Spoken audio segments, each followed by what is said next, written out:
Hello दोस्तों, आपका स्वागत है हमारे चैनल में। अगर आप पहली बार हमारा वीडियो देख रहे हैं तो सब्सक्राइब जरूर करें और लास्ट तक जरूर देखें। राहुल एक समझदार लड़का था, लेकिन वह पढ़ाई के मामले में हमेशा मेहनत करने से बचता था।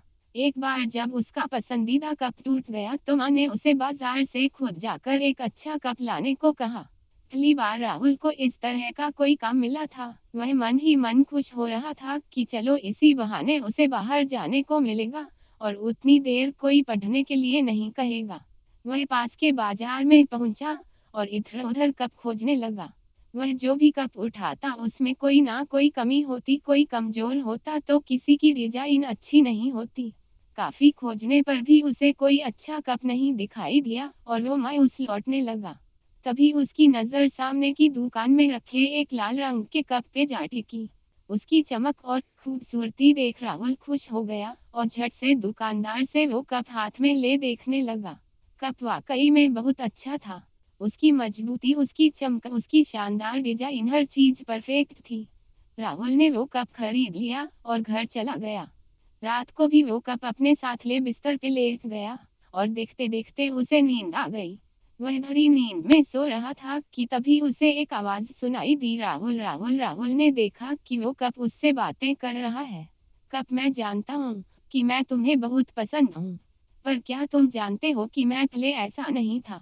राहुल, नहीं, मुझे नहीं पता, तुम ही बताओ कि पहले तुम कैसे थे। कप, एक समय था जब मैं मामूली लाल मिट्टी हुआ करता था। फिर एक दिन मेरा मास्टर मुझे अपने साथ ले गया। उसने मुझे जमीन पर पटक दिया और मेरे ऊपर पानी डालकर अपने हाथों से मुझे मिलाने लगा। मैं चिल्लाया कि अब बस करो, लेकिन वो कहता रहा अभी और अभी, और मैंने बहुत कष्ट सहे। जब वो रुका तो मुझे लगा कि बस अब जो होना था हो गया। अब मैं पहले से काफी अच्छी स्थिति में हूँ। लेकिन यह क्या, उसने मुझे उठाकर एक घूमते हुए चक्के पे फेंक दिया। वह चक्का इतनी तेजी से नाच रहा था कि मेरा तो सर ही चकरा गया। मैं चिल्लाता रहा अब बस अब बस, लेकिन मास्टर कहता अभी और अभी, और वो अपने हाथ और डंडे से मुझे आकार देता रहा जब तक कि मैं एक कप के शेप में नहीं आ गया।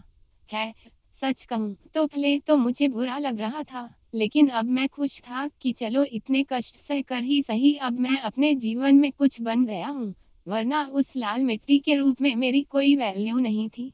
लेकिन मैं गलत था, अभी तो और कष्ट सहने बाकी थे।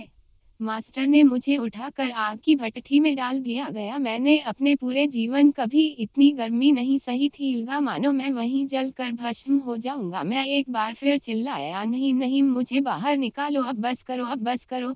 लेकिन मास्टर फिर यही बोला अभी और अभी, और कुछ देर बाद मुझे भट्ठी से निकाल दिया गया। अब मैं अपने आप को देखकर हैरान था। मेरी ताकत कई गुना बढ़ गई थी। मेरी मजबूती देखकर मास्टर भी खुश था। उन्होंने मुझे फौरन रंगने के लिए भेज दिया और मैं अपने इस शानदार रूप में आ गया। सचमुच उस दिन मुझे खुद पर इतना गर्व हो रहा था जितना पहले कभी नहीं हुआ था। हाँ, यह भी सच है कि उससे पहले मैंने कभी इतनी मेहनत नहीं की थी, इतने कष्ट नहीं सहे थे। लेकिन आज जब मैं अपने आप को देखता हूँ तो मुझे लगता है कि मेरा संघर्ष, मेरी मेहनत बेकार नहीं गई। आज मैं सर ऊंचा उठा कर चल सकता हूँ। आज मैं कह सकता हूँ कि मैं दुनिया के सबसे अच्छे कपड़ों में से एक हूँ। राहुल सारी बातें बड़े ध्यान से सुन रहा था और जैसे ही कप ने अपनी बात पूरी की उसकी आंखें खुल गईं। आज सपने में ही सही, राहुल मेहनत का महत्व समझ गया था। उसने मन ही मन निश्चय किया कि अब वो कभी मेहनत से जी नहीं चुराएगा और अपने टीचर्स और पेरेंट्स के कहे अनुसार मन लगा कर पढ़ेगा और कड़ी मेहनत करेगा। दोस्तों, बहुत बहुत धन्यवाद ये वीडियो पूरा देखने के लिए। हमें कमेंट्स के जरिए बताइए कि वीडियो कैसा लगा। लाइक, शेयर और सब्सक्राइब जरूर करें।